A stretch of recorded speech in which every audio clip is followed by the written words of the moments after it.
Well. Long time no see. It is I, Keith Sampson.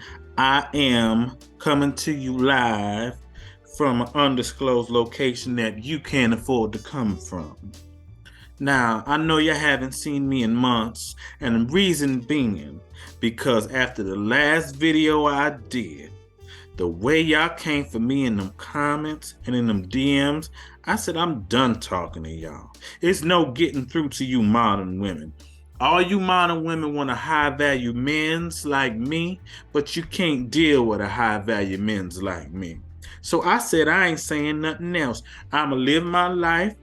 I'ma get with my chicks that I got from island to island. I spent time with Emily. I spent time with Ling Ling. I spent time with Alexis, and so many other girls that most men could never get unless they're high value men like me.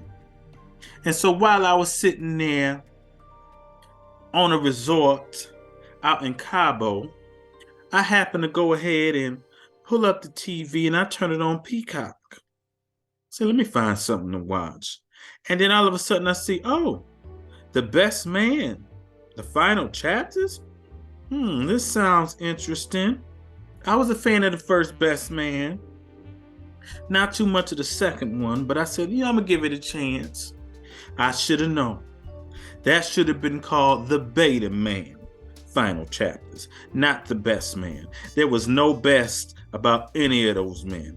And so you guys have now brought me out of the shadows into this marvelous light.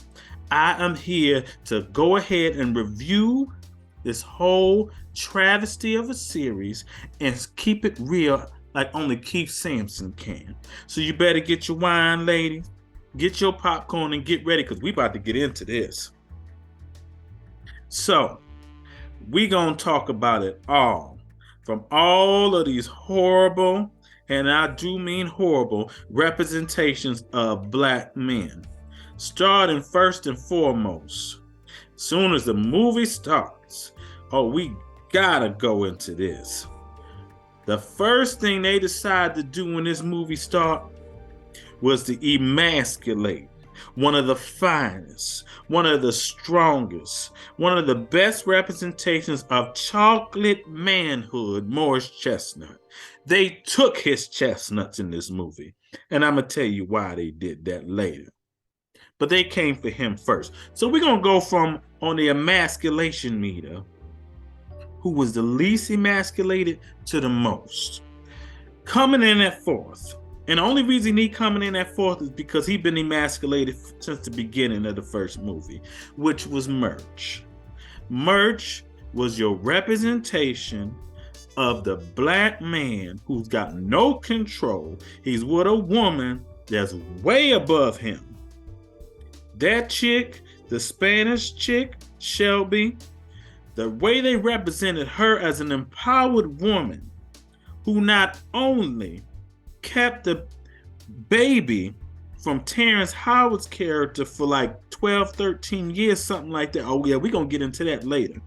But in the first movie, they played her as this Hillary type. Super smart, beautiful, but Murch, he knew he couldn't really get nobody like that. So he had to take whatever she gave. Just straight took his balls right from out of his pants. So he's emasculated in the first. Then they let him marry the stripper.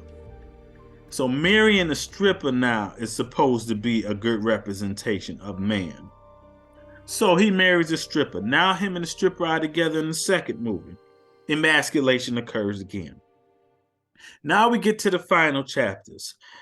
Of course he has to have nothing but daughters because he's an emasculated man. We can't see Murch being a father figure to no man. He's got to be the father figure to the women where they run all over him. One of his daughters suffered from anxiety. The other daughter just do what she want to do. And he's the house husband, basically. While his wife wants to go ahead, go back to school. It's all about her.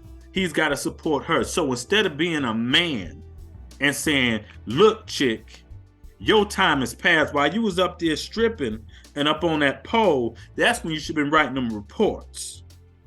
But now you want to write reports on my time? We got to school and I got to be here? But no, they couldn't do that because, again, it's propaganda. So what they got to do is let Merch get his frustration out in MMA.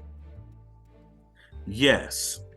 Now, the weakest example of a man all of a sudden is a prize fighter. Come on now. See, this is the thing that makes me so sick with Holly Weird. That's why I call her Holly Weird. It's all about emasculating us men's and making you women think you got all of the answers when you don't. Of course, they gotta have in there. Oh yeah, I'm spoiling it because the movie spoiled my appetite. So I'm gonna go ahead and spoil everything. If you didn't see it, oh well. Then his wife gets a mentor. The mentor she has is a female. Now they kept that real. The mentor that she had didn't like her that much. And women don't like women. That's a fact. But now she gets a man, an older man. I seen this coming a mile away. I said, watch him try to hit on her at some point. And of course she does.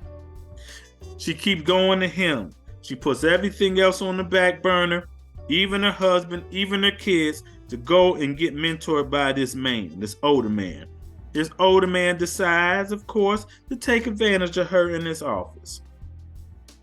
Now it's all about her being shooken. Now it's all about the woman being mistreated. Listen, chick, you knew what it was. You put yourself before your kids. You put yourself before your husband. You put yourself before your family. And now you want us to feel sorry for you because old man stopped grabbing on your goodies? I don't feel sorry for you. But of course, they wanted you to feel sorry for them. They wanted to make us men look like we don't got no self-control. Like high value men's all we about, we don't know how to talk a woman into doing something. We gotta coax them into it. As a high value man's, when I'm on one of these resorts with one of my girls, I say drop them and they drop them. Ain't no coaxing. It is what it is. Ain't no discussion. It's just cuffing.